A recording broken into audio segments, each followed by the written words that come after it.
Okay, sorry about that, you guys. The video cut off, but I'm going to continue on with part one discussing Minister Jap. So I'm going to pick up from where I left off on the first video. So Minister Jap, he decides to do a video where he pretty much he shares his thoughts on the whole Crystalline Kerosene versus the Veganator situation. And it was a good video that he did. On the video, he pretty much said, yes, Crystalline Kerosene, many black male YouTubers don't care for her as far as her trying to promote interracially dating for black women. But, we can't forget that this is a black woman. We can't let this white man just bombard his way into black YouTube and just create this chaos or whatever. And, you have this woman in tears about the whole situation, and we just can't turn our backs on her or whatever. And, I thought I agreed on this video. And Crystalline Kerosene, I guess she came across the video. She posted a very long comment on the video saying, thank you for, thank you for your opinion and all that good stuff. It was a very long comment. I don't remember exactly what she said, but she was pretty much thanking him for not, I guess, leaving her high and dry. So I remember Minister Jap replying to her comment saying, let's chat, let's talk on your platform and all that stuff. She didn't reply back, but I know around this time, Minister Jap, he texted me and said, yeah, me and Crystalline Kerosene, we're gonna talk about the Veganator. So I said, okay, that's cool. So after, I guess, they had their conversation, they continue talking. I don't know how often, but they continue talking. I guess they established a relationship of some sort. And the derogatory names he used to say about her, he started calling me those names. I would tell him when he would call her those names, like, that's not cool. You don't know this woman. It's just not cool to call someone these names that you know nothing about. So he started calling me those names, the names bed wenches, traitors, and other names. So, I would do like I did the other comments, the other slick comments he would make. I would ignore them. I would ignore the comments. And I would, how could I say it? I would just go on another topic. And, then the conversation will go back to normal and go back to respectful. Go back to him being more respectful. And as time went on, the derogatory comments became more often. And after that, I slowly started backing away. I couldn't take it. He wasn't like this from the beginning. Why do it now? So after a while, I started backing away slowly. And I would say, after a while, so around December, I would say, it got really ugly. It got very ugly, and I just said, yeah, it got really ugly. I'm pausing because I have some notes here, and I'm just trying to make sure I'm not, making this video really long. But going back to December, it got really ugly, and I was fed up. I was tired of keep ignoring what he was doing. And I got fed up, so I got in, I ended up responding back to the derogatory comments. And as soon as I did that, that's when he got really aggressive. So at the same time, I was thinking we were playing because, you know, that's what he would say to me when I would say, why would you say that, whatever. Oh, I'm just playing. And I'm just like, okay. So I'm like, okay, let me just, at the same time, I was fed up with the comments, but also I was kind of like playing at the same time, I guess. So I started talking back. I started saying, you know, slick comments back to him. And it started, you know, it's starting to get really ugly. And you know, it got to a point where he ended up saying, you know, he hopes my white boyfriend beats me. And I just thought like, oh wow, like, you know, the entire time this is how you felt. The entire time you wanted this so-called white man to beat me, even though I was not dating anyone at the time, and there certainly wasn't a white man. I just went along with the whole thing because I told him from the jump, I'm not even dating anyone. There was no white man in the picture. As a matter of fact, there's no man in the picture at all. But he would keep saying, oh, you're with this white man. And I'm like, and after a while, I just started going along with it. I guess I started going along with it because I ignored it. I wouldn't say, that's not true. I wasn't on that. I would just completely ignore it. So I guess he thought to himself, yeah, she's in a relationship with a white man. But the entire time there was no white man in the picture. As a matter of fact, there was no man in the picture. I was single at the time. So after he made the comment that he wished my white boyfriend would beat me, I stepped away completely. I cut off all contact with him. I went MIA. I had nothing else to say to him. I was very disappointed. I was sad because this guy on his platform, you know, he preaches this black love stuff all day, every day. And you would think someone that focuses on, you know, keeping black love alive, that he surely wouldn't say such a thing to black women, especially one that was supporting him. And you know, I was just sad about it, and I just left him alone. So probably a week or close to 2 weeks after, probably like a week after, I believe. No, I think a little after a week. That's when I decided to contact Sansa Ray. And that's how some of the stuff I was saying on the video I did about Sansa Ray, that's why I ended up saying some of the things I was saying on that video, because I contacted her to basically say like, oh yes. So before going to that part, something just told me to check out one of her videos, and everything she was saying he was doing to her, he was doing the exact same thing to me. She mentioned a lot of different stuff, and I was like, oh man, like this is like exactly what he did to me, and I felt very sad about it. That's when I started from disappointment to sadness, because I'm saying this guy has a pattern, and he's doing this to black women. I'm sure he's only doing it to black women. He said many times that he only dates black women. And honestly, now that I think about it, I'm sure he only dates black women because the stuff that he does to women, he couldn't get away with doing it to non-black women, especially white women. But going back to the topic, Sansa Ray, the video that I saw, like that's when the sadness kicked in. Like, man, like this guy has a bad pattern, and he's doing this to his own people. So everything he has said on camera, it was a facade. It was all lies. It was not sincere. He was lying the entire time. And I felt compelled to contact Sansa Ray. Like, I see the truth. I was his supporter once upon a time, and I see what you were saying.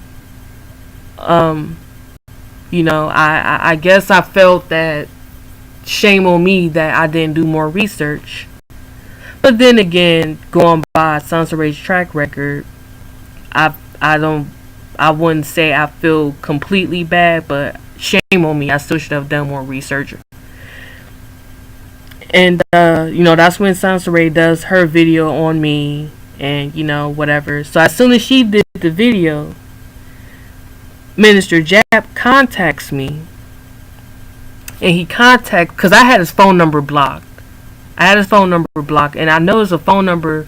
Well, I stepped away from the phone, so when I came back to my phone, I saw a phone number that was similar to mine, and the person left a voice message, and this was the voice message. This is Jeff. I know what you did. I saw what you did, and you are not gonna like what I'm about to do. That's the end of it. I told your ass to chill the fuck out. You chose the fuck to play with our fucking enemy. Now, trust me, people gonna know who the fuck you are. You need to call me now and straighten this shit the fuck out. Or I promise you, you are not gonna like what I'm about to do. End the story. So that's the message I got. On that message, as you all heard, he pretty much doxed me. He threatened to share my information on his platform. He sent me text messages saying this. He sent me emails saying this. So that's when I felt, okay, let me try to contact this guy, and let's talk it out or whatever. But at the same time, I wanted nothing else to do with him, but at least I wanted to talk to him to let things end on a better note. So we talked briefly, and we talked briefly, and things were alright or whatever. And I decided to respond back to Sansaray because I finally checked out the video that she did on me, and I said, I told her, like, wait a minute, like, so I told him, like, I let him know that I was going to contact Sansaray again, and I might have to bring up his name. And I guess he got mad, and that's when he completely cut me off or whatever.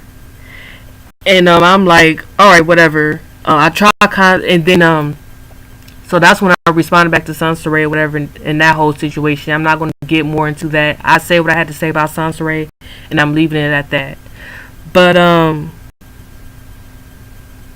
so I decided to do a video on the comments that he did, because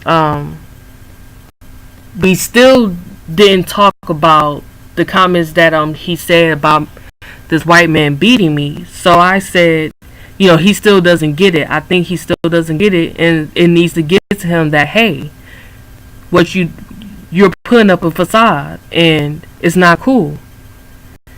And so I said, okay, I'm going to contact. I never told Sansaray that I did, because around the time I contacted Sansaray, I already did the video, whatever. But I never shared that with Sansaray because I just felt that Sansaray would have used the video to her advantage, which would have been a more messy approach versus what I was trying to do, which was trying to let people know, and also to let him know you've been putting up a facade the entire time. The stuff that you have said about the black community, you want the black community to be better, you want to see more black love. No, you don't. You are as abusive as these other black male YouTubers that black women have complained about. And so when I contacted a few other YouTubers, the very first person was Kristen Kierzan. I actually sent her the video that I did, and I sent her a long email, and with the link to the video that I did, and probably about a week or so later, she sent the video to Minister Jap, and then that's when he contacts me again and says, "Stop reaching out to my people," or whatever. So then around this time, he decides to do a video saying, I forgot the title of the video, but the video, he was saying how black women start up, how we start, how can I say, how we start fights, how we initiate fights, and we point the finger at the man when he decides to respond in a violent way or whatever. So in this video, many people probably thought that he was talking about just Sansaray, and he wasn't just talking about her. He was talking about me too. He just never disclosed my name.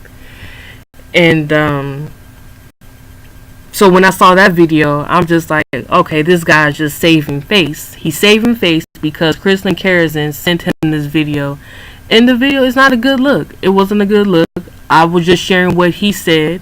I shared how he felt, and I'm sure he was embarrassed, and it was a way for him to save face with Kristen Karazin. I guess he really valued their relationship, and he was trying to save face. And so I'm just like, here he goes with the lies, you know. And around this time, I believe a month or so later, that's when Minister Jap had the live stream where Sansaray, I guess she was just attacking pretty much everyone he was cool with. It was a live stream where it was him, Minister Jap, Angel Ramirez Jordan, and the Angry Man, and Sansaray ended up joining them in the live stream. I remember this was around February of last year, and he mentioned me. He mentioned me, but he never said my name. He said he pretty much called me a stalker, and the stuff I was saying, I was lying. But his main thing was I was a stalker, which was an absolute lie. He was just mad because I contacted some of his people that he was cool with on YouTube. I was contacting them and sharing the truth about him that he did not want to be revealed. So he lied on me. But I'm positive that he never said that. He never shared with these people that he threatened to dox me. And so when I saw that, I was, sad again. I was hurt. So I just backed away completely. And right before that live stream, I decided to contact Angel Ramirez Jordan and the Angry Man. So altogether, I contacted 4 other individuals, which was very first person was Sansaray, second person Kristen Karazin, third person Angel Ramirez Jordan, no, the Angry Man, no, Angel Ramirez Jordan, and then the Angry Man. And the Angry Man, he ended up doing a video about me, basically, I guess, trying to diss me or whatever, trying to, I guess, defend Minister Jap. And, I understood why he did what he did. As long as he didn't dox me, I didn't care what he said, because I knew the truth the entire time. And I'm sure Minister Jap didn't share everything with him. I contacted Angel Ramirez Jordan. Angel Ramirez Jordan, his approach was 1,000% better than the Angry Man's. And I'm not surprised. Angel Ramirez Jordan, I've always had respect for him. And I even have more respect for him after our short interaction with each other. And so I'll just leave that as far as the other people. But so after that whole live stream thing went down, I just backed away. I backed away for good. So during this time, this was last year, 2017, he went through a lot of stuff. I remember hearing about his sister died. He also found out he got into it with Tommy Sotomayor. and he got into more drama with Sansa Ray, I believe. Yeah, he got into more drama with Sansa Ray towards the end of the year, which is around the same time I did my video on Sansa Ray. And he just went through a lot, and I felt a lot of stuff that he went through. Oh yeah, he also had the car accident last year. I felt a lot of the things that he went through last year was karma on what he did to me, and I guess to others. But my main thing was what he did to me. And you know, that's when I decided to do my video. Was around the time when I found out Sansa Ray decided to talk back to this guy that she had said so much bad things about, that she was for certain that she would never talk to again. And that's when I felt compelled to do the video on her, about her, and you know, how that whole thing went down. And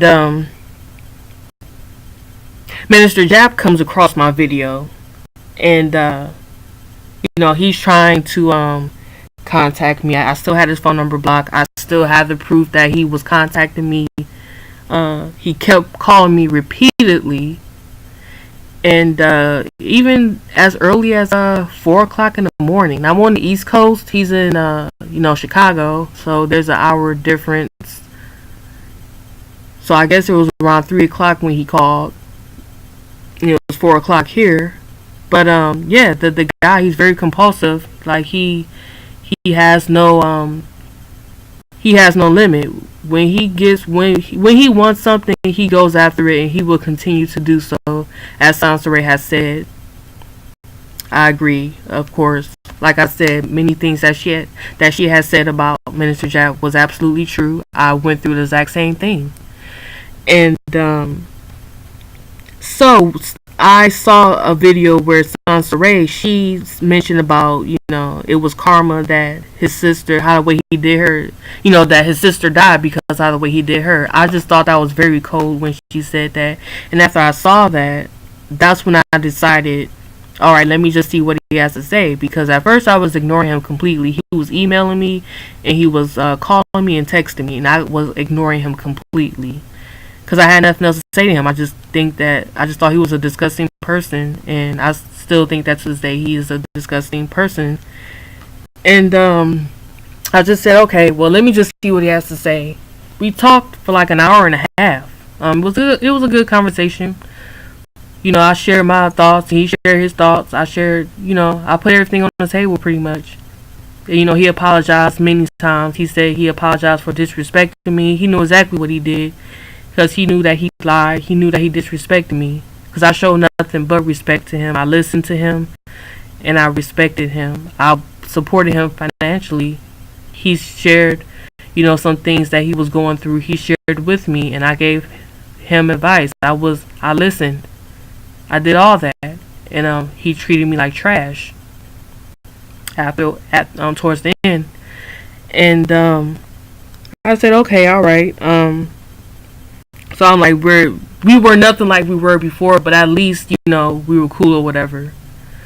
So right after our conversation, I think a few days later, that's when he decides to ask me to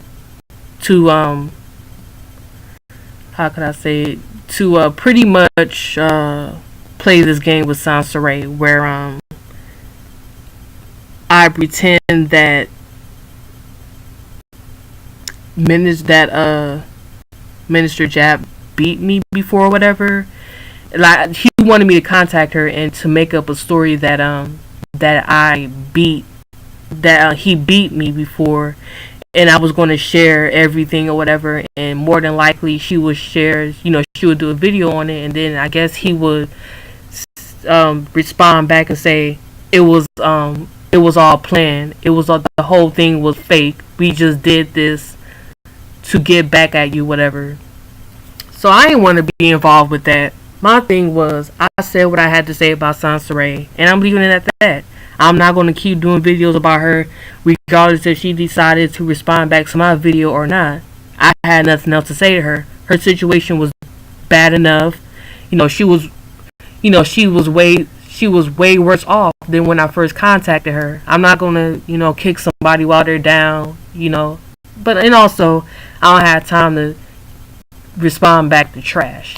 She's she's disgusting too, and she's trash. We have nothing in common, really, other than our interactions with Minister Jap. Other than that, she's trash. So that was strike number one with Minister Jap. Strike number two was when I saw this video that he did talking about Simone 56. I actually contacted him and said, what is that video about? He told me the whole thing, making up some excuse, and I said, alright, that's strike number two. Strike number three was when he doxed Egypt, and that I was done with him. I had nothing else to say to him. I just thought that was just dead wrong. I don't care what anyone says about anyone. There's no way anyone should ever dox anyone. So pretty much what he threatened to do to me, he did to Egypt, and that's when I said I want nothing else to do with him. He has nothing else to say to me. He cannot explain why he did what he did to her. There's no reason for anyone to dox anyone whatsoever. And I left him alone. I had nothing else to say to him. I remember Danini doing a video saying how he was trying to diss her, whatever, and I left on the comment section. If I were you, I would stay out. I would stay out of that situation between him and Sansaray. Minister Jap is something else. Here he comes, in the comment section, showing guilt. If any smart person would have read the comments that he did, he knew I had some stuff on him, and if he was smart, he would have just left me alone. And so he erased the comments because he was on that emotional stuff. He's extremely emotional, and he took the comments down. But I still have them because I still have the comments because he replied back to my comment, so I have it through YouTube or whatever, the comments. And that's when I replied back to him through text messaging and email. I just said, I want nothing else to do with you. You're getting back. You finally met your match. Egypt Ann is not letting up on you. She is not playing. You finally met your match. I have nothing else to say to you. Goodbye. And I never contacted him ever since. And I just felt with this story that it needed to be shared, because you have many people like him where they put up this facade that they're down with seeing black love, they're down with seeing good things happening within the black community, but at the same time they had their fair share of dirt. And that's why I felt compelled to do this video, why I felt a need to do this video, is to share my story for those to learn from what I went through, hoping that they won't go through the same thing. And to also, think if, someone might be considering to support a YouTuber, and, for them to have second thoughts on that, then to just jump in and just start supporting someone. Because you never know anyone's true intentions. That person might have an ulterior motive.